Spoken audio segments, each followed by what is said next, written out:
5 years ago today, I was on my way to my waitressing job. I was a waitress at a small mom and pop independent restaurant slash 80s arcade.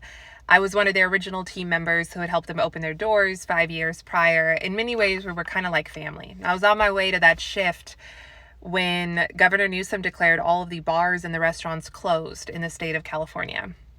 And I never made it to that shift, obviously. And the day before, Friday, March 13th, I had had my last shift at my other job, after school tutoring, although I did not know at the time that it was my last shift, and I never got a chance to say goodbye to my kids there. 5 years ago this week, like so many millions of Americans, my entire life changed. I lost my job. I lost my jobs overnight without warning. I never saw either of those jobs again. And I had my last shifts at both jobs, not knowing that it was my last shift. But even still, I did everything asked of me. I stayed home. I only went to the grocery store. I wore a mask. I isolated from family and friends. I allowed a grandmother to die alone needlessly. But still, it was never enough. At no point did state and local officials course correct. People forget this, but we actually knew very early on that COVID didn't spread outdoors and that the sunlight was, in fact, quite good. And I know we knew this because I was following along quite closely. And here I was in sunny Los Angeles, and yet at no point did they say, hey, let's reopen the parks, let's stop requiring masks outdoors. No, instead they doubled down. In fact, in my neighborhood, at one point, you could get a ticket if you were outdoors without a mask, just walking down the sidewalk. Another example, it was clear to us very early on that far fewer Americans than they had originally predicted were going to die from this. In the first 2 weeks, they were making astronomical, terrifying predictions, and yet it became clear early on that those numbers were not going to come to fruition. And thank God for that, right? But did they say, hey, this is putting at risk only the elderly, the overweight, the obese, those with comorbidities, let's get everyone else back to work and back to their lives? No. Instead, they doubled down on every stupid anti-science policy that they had from the very start. At least that's what they did in Los Angeles. And then the George Floyd riots and looting and protest happened. And instead of discouraging those, they actually relished in them. And you know what? Every American has the right to peacefully protest, but we watch the talking heads on the liberal media, the Democrat politicians, and even a large portion of the medical community encourage this. They attended them, they knelt with them, they stood by them literally and figuratively, even as they told the rest of us that we would kill grandma if we went back to work and back to our lives. I was told repeatedly that I was non-essential. My mental health took a serious hit. My finances took a hit. I knew early on that I was going to survive COVID, but I might not survive the response to it.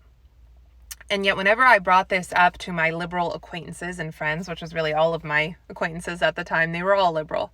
Whenever I brought up the obvious disparity between the response to COVID and the response to BLM in the middle of this allegedly deadly pandemic, I was dismissed as selfish and racist.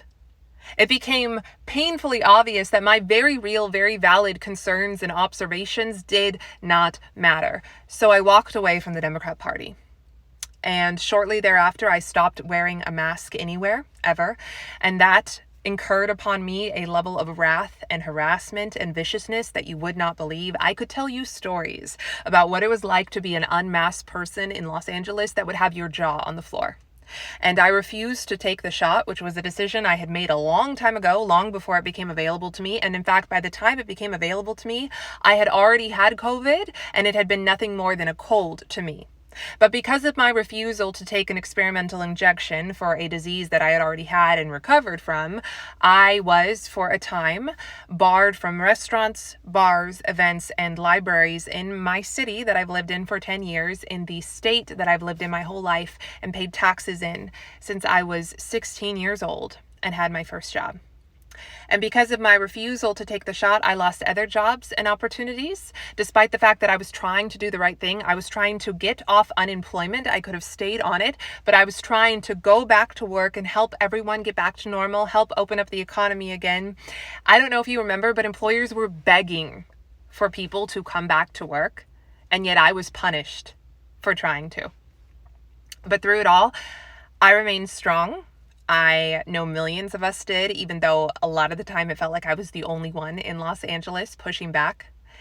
I grew stronger in my conviction to walk away from the Democrat Party, to strike out on my own, and to finally think for myself. I accidentally became a Trump supporter after blindly hating him for 5 years since 2015, and that's a whole other story. But by the time that November rolled around, I was casting my ballot for Donald J. Trump, which was something I never in a million years would have ever thought I would do. And now I've done it twice.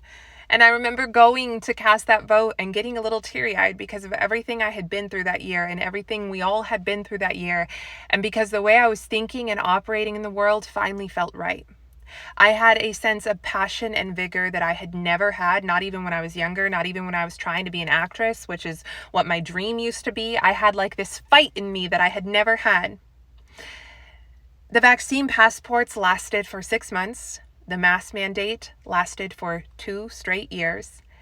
And through it all, my passion, my strength, and my conviction only deepened. By early 2021, I had come across Brandon Strauch's original walkway video. And by spring of 2021, that had inspired me to start speaking up and speaking my story and speaking the truth. And by end of 2021, I was saved by the blood of Christ. And through it all, I've never looked back. Never looked back at the Democrat Party since I left. In fact, my voice is stronger, my message is clearer, my audience is bigger. Somehow, crazily, I am on Fox News almost every week, which is nuts. I have shared the stage with the likes of Laura Trump and Rudy Giuliani. Hundreds of thousands of American patriots have heard my story and have heard my message. And it all started on March 13th and 14th, 5 years ago. The Democrats made me a walkaway. They made me a patriot, a Christian, and a strong voice in this movement that is taking back our country. So I just want to say thank you. Thank you to the Democrats. Cheers to them, for truly, they know not what they do. And they just keep doing it.